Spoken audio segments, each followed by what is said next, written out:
নমস্কার। জটিল শেয়ার বাজার থেকে আমি ওঙ্কার চক্রবর্তী বলছি। আশা করি ঈশ্বরের কৃপায় আপনারা ভালো আছেন এবং সুস্থ আছেন।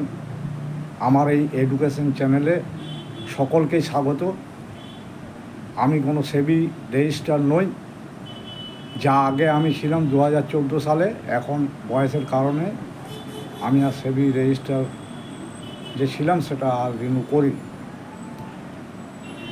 তো আমি গত সপ্তাহে লাস্ট ভিডিও করেছিলাম 3 তারিখে সম্ভবত, কারণ শুক্র শনি রবিবার ছুটি ছিল 3/4/2026, আর আজকে 10/4/2026 আমি ভিডিও করছি।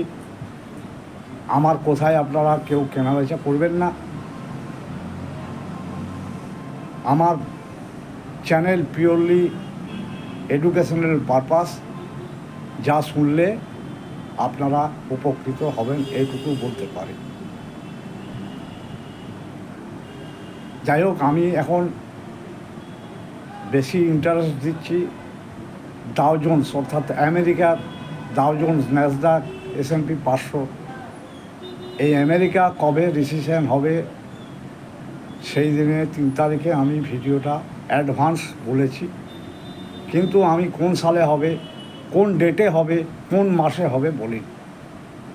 তার কারণ ওই রিসার্চ যে আমি করে রেখেছি, সেই রিসার্চ যে আমাকে 50,000 টাকা দেবে পার নিফটিতে, সে 65,000 কানা। কেউ যদি 10খানা নিফটি বা 5খানাও করে, তার মানে সে অন্তত 3.5-4 লাখ 4 লাখ টাকা কামাবে।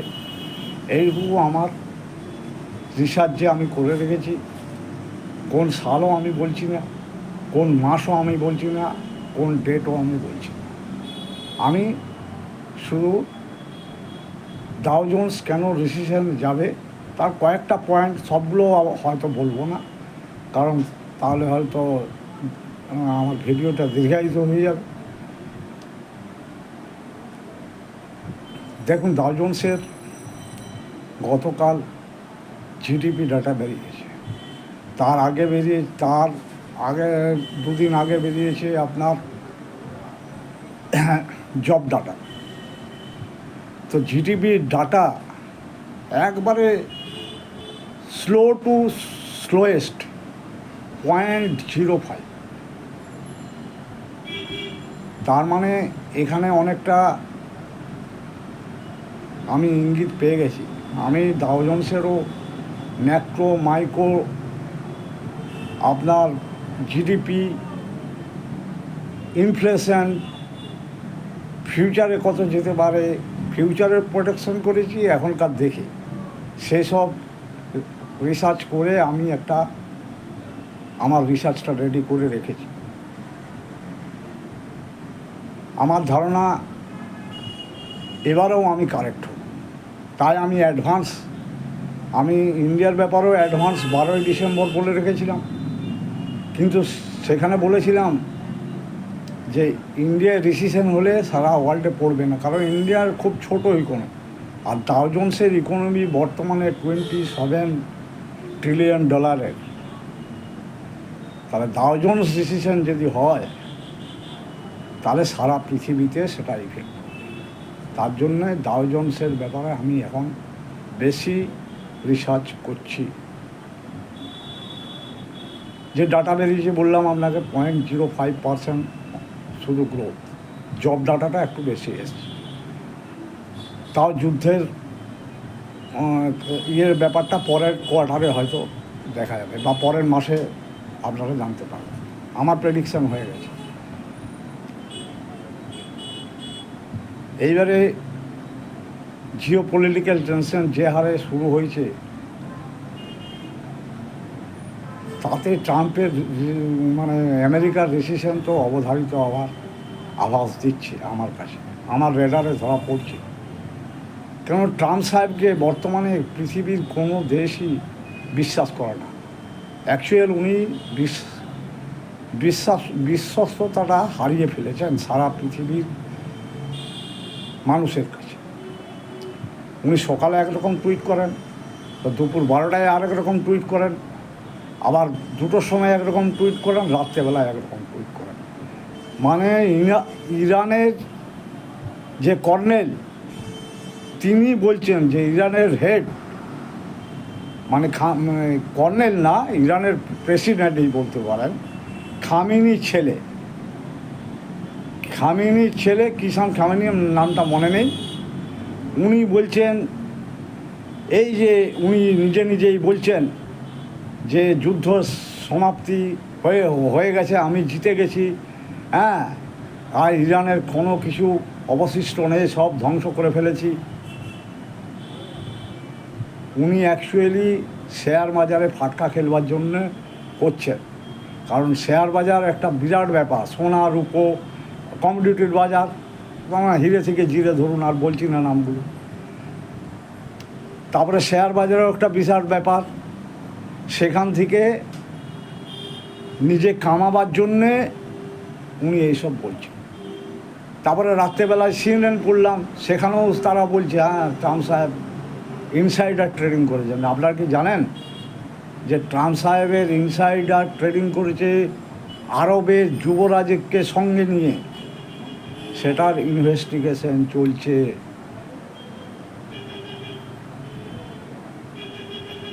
এবারে দেখুন ট্রাম্প যেভাবে, এটা তো কোনো টেকনিক্যালি শুধু খবরে খেলা হচ্ছে। উনি একদিন বলছেন 3 দিনের মধ্যে শেষ করে দেবো যুদ্ধ, একদিন বলছেন না 7 দিন সময় দিলাম, তারপর বলছে 10 দিন সময় দিলাম, তারপরে 10 দিনের দিনে যেদিন আমাদের এখানে পড়ে গেল সোমবার, দেখুন উনি সারা পৃথিবী জুড়ে ইনসাইডার ট্রেডিং করছেন। আর বিশেষ করে যেদিন ফিউচার কাটিং থাকে তার আগের দিনে রাত্রেবেলায় উনি পাল্টে যান। এটা CNN বলছে, BBC বলছে। আমি তো অনেক 2019 সাল থেকে বলছি, যখন 19 সাল থেকে ছিল, এখন তো সবাই বলছে। তো উনি সেই দিন কী করলেন, সোনা রূপো তেল $116 থেকে তেল হয়ে গেল $90, সোনা রূপো একদম ধুয়ে মুছে সাফ, তারপরে আবার ঠিক হয়ে গেল। তো যাই হোক, ট্রাম্প সাহেবকে কেউ উনি একা হয়ে গেছে। ওনার যে রিপাবলিকান যে দলের উনি প্রেসিডেন্ট, সেই রিপাবলিকানরাও ওনার এগেনস্টে চলে গেছে। তাই উনি কী করছেন, এমার্জেন্সি পাওয়ার ইউজ করে নিজেই সব কিছু করছেন। কোনো কিছু থেকে, কংগ্রেস থেকে উনি কোনো পারমিশন নেয় নাই, জনগণকে তো দূরের কথা, কংগ্রেস থেকে কোনো পারমিশন নেই।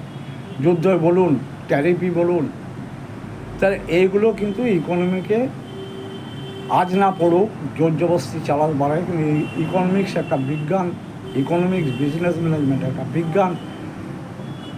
সে তার নিজের পথে 15 দিন পরে হলেও, 1 মাস পরে হলেও চলে আসে। জোর জবস্তি আপনি 15 দিন, 1 মাস, 2 মাস করতে পারেন, কিন্তু ইকোনমিক্সের কন্ডিশন খুবই খারাপ হয়ে গেছে আমেরিকা। আর আমেরিকা খারাপ হলে সারা বিশ্ব খারাপ হয়ে যাবে। এই কারণে আমি ওত পেতে বসে আছি, রিসার্চ করে আমার রেডি। আপনারা কেউ নিতে পারেন, আবার না নিতেও পারেন, সেটা আপনাদের ইয়ে, কিন্তু আমার রিসার্চ রেডি, এটুকু আমি বলতে পারি। তো যাই হোক, এর সাথে সাথে যে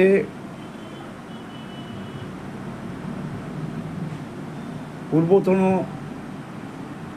প্রেসিডেন্টরা, আমি আগেরগুলো অত ধরছি না, আমি বারাক ওবামা সাহেব, তারপরে আপনার জো বাইডেন আর ট্রাম্প সাহেব, এই 3 জন। ট্রাম্প সাহেব তো 2বার করেছে, এই নিয়ে 2বার বসেছে। তো তারা যে হারে ডলার ছেপে ইকোনমিক্সে ইনজেক্ট করেছিল এবং ইকোনমিক বারবার বেঁচে গেছে। তা আমার হিসেবে ভারতীয় বাজারেও বলেছিলাম যে যাই করুক তাই করুক, এবারে কিন্তু আগের মতন হবে না যে 15% ফল হয়ে আবার সেখান থেকে আগের টপটা বিট করে দেবে। আমি বারবার অন্তত 20টা ভিডিওতে বলেছি, আমার কথা যে শুনেছে সে বেঁচেছে। এবারেও আমি বলছি যে এবারে যদি প্যাকেজ দেয় তখনকার পরিস্থিতি আলাদা ছিল, আর এখনকার পরিস্থিতি আলাদা। তাই তখনকার দিনে যতবারই ফল করেছে ডাও জোন্স বেঁচে গেছে। কী হয়েছিল কোভিডে, কী হয়েছিল? প্যাকেজ দেওয়া হয়েছিল মানুষকে ঘরের মধ্যে আটকে রেখে, মানুষ ভালো মন্দ ভালো করে বাজার করে ঘরে আছে, মানে 2 হাত ভরে খেয়েছিল।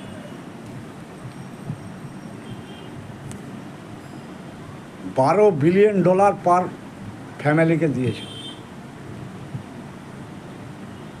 সেইটা ঘরে বসে, যার জন্যে ইকোনমিক্সে আপনার টাকাটা এসছিল। প্রথমে একটু খারাপ হয়, কিন্তু তারপরে শুধরে গেছিল প্রত্যেকবার। কিন্তু এবার যে কন্ডিশন আমেরিকার, এ শুধরাবার জিনিস কিন্তু নয় যদি রিসেশন আসে। আমার প্রেডিকশন হবে কিনা জানি না, তবে আমি আশাবাদী খুবই যে আমেরিকায় কিন্তু রিসেশন আসছে। কবে আসছে আমি বলবো না, কোন সালে আসছে আমি বলবো না, কোন ডেটে আসছে আমি তাও বলবো না। যে আমার সঙ্গে যোগাযোগ করবেন সে সব কিছু পেয়ে যাবে। এবারে যে কথা বলতে যাচ্ছিলাম, যে হারে ডলার ছেপে ছেপে ইকোনমিকে সারভাইভ করার জন্য ইয়েস হয়েছিল, ওদের কিন্তু সিস্টেম আলাদা। আপনার এই 1 বছরে, সেটা কংগ্রেস থেকে পারমিশন নিতে হয় যে 1 বছরে আপনি ধরুন, আমি ফর অ্যান এক্সাম্পল বলছি, যে আপনি $1 ট্রিলিয়ন বন্ড ছাড়তে পারেন। এবারে 1 বছর পর ধরুন ওটা শেষ হয়ে গেল, এবারে আবার পারমিশন দিতে হবে। আর নালে গিয়ে কী রাস্তা আছে, কংগ্রেস থেকে মানে আমেরিকার গভর্নমেন্ট থেকে টাকা অ্যালট করতে হবে, যেটা জো বাইডেন করেছিল। এবং উনি গ্রিন বন্ডের মাধ্যমে অনেক টাকা এনে ইকোনমিকে সারভাইভ করেছিলেন। কিন্তু জো বাইডেনের আমলে 2022 সালে মেন কান্ডারি ইকোনমিকে বাঁচাবার, কিন্তু আমার হিসাবে, আমি যেটুকু ইকোনমিক্স বুঝি বা ম্যানেজমেন্ট বুঝি, তাতে পুরো ক্রেডিটটা পাওয়া উচিত জোরেম পাওয়েল সাহেব। উনি 2022 সালে পর 9 বার ইন্টারেস্ট বাড়িয়ে, এবং লাস্ট বাড়ানোর পর উনি বলেছিলেন আমার টার্গেট 2%, যতদিন না 2% হচ্ছে আমি থামব। এই করতে করতে 9 বার ইন্টারেস্ট বাড়িয়েছে। তা আমাদের এখানে যেমন ভারতবর্ষে রিজার্ভ ব্যাঙ্ক সব কিছু করে, এবং ওরকম টার্গেট ফার্গেট নেই যে এত আপনি বন্ড ছাপাতে পারেন, ওসব কিছু নেই। কিন্তু ওখানে আপনার একটা 1 বছরের কি 2 বছরের একটা স্প্যান থাকে, তার মধ্যে আপনাকে করতে হবে। ওইটা যখন ডেট শেষ হয়ে যাবে, আবার নতুন করে অ্যাপ্রুভেল নিতে হবে কংগ্রেস থেকে। এই হলো আমেরিকার শাসন ব্যবস্থার নিয়ম।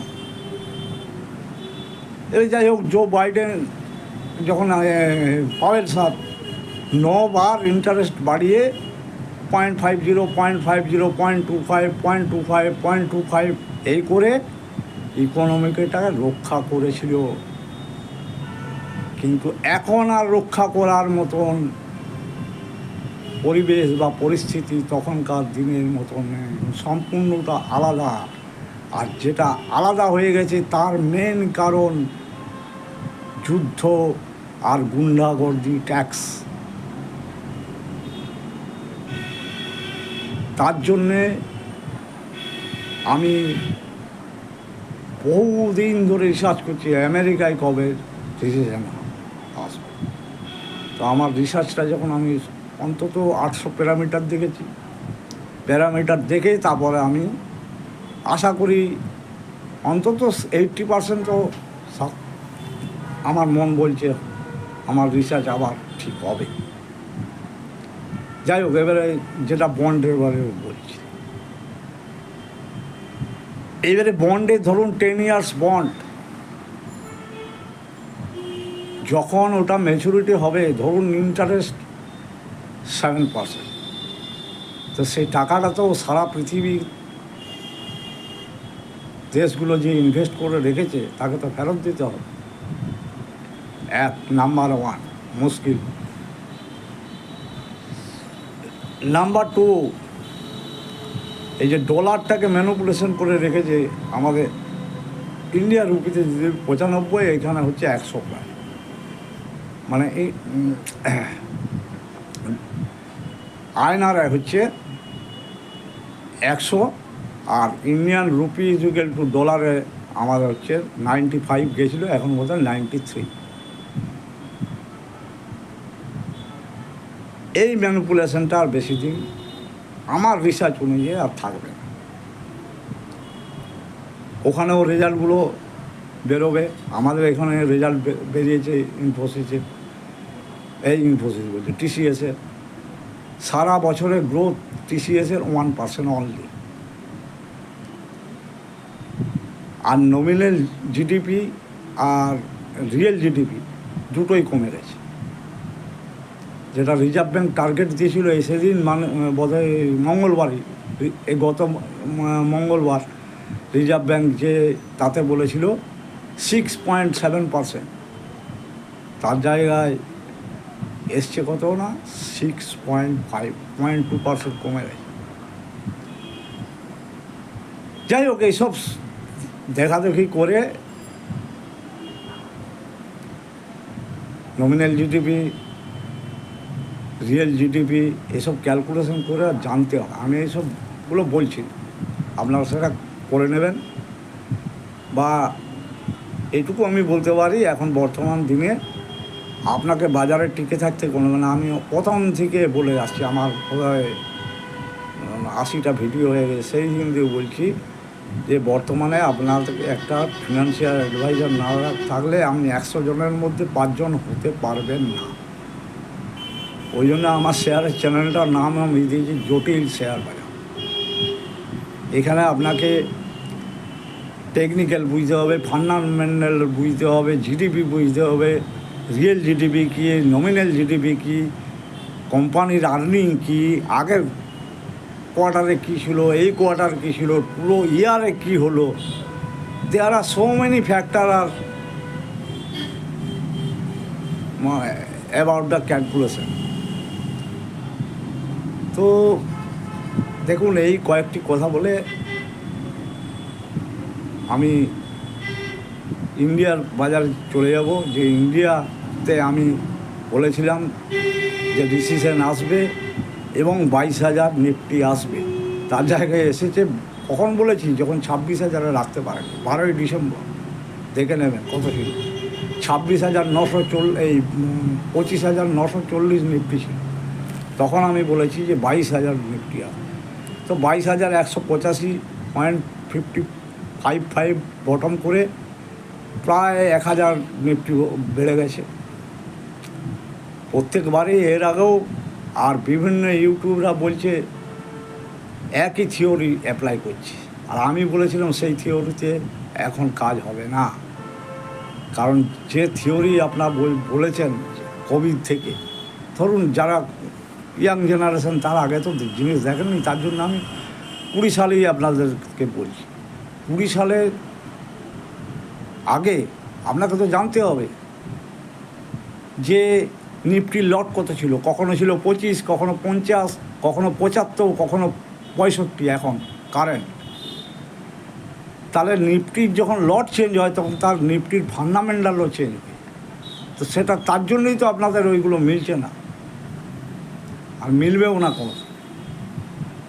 আমার ম্যানুয়াল 35 বছর অভিজ্ঞতায় আমার মাথায় যেটা আছে,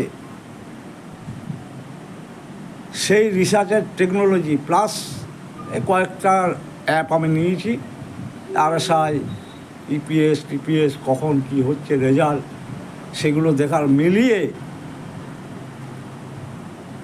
এবং আগামী দিনের ভবিষ্যৎ কি হতে পারে কোম্পানিগুলো, সেগুলো সমস্ত কিছু দেখে আমি বলেছিলাম যে ইন্ডিয়ায় রিসেশন আসছে, কিন্তু ইন্ডিয়ায় রিসেশন এলে সারা ওয়ার্ল্ডে ইফেক্ট করবে না। তার কারণ ইন্ডিয়ার ইকোনমি অনলি ফর 4.5 ট্রিলিয়ন, আর আমেরিকার $27 ট্রিলিয়ন। Can you imagine?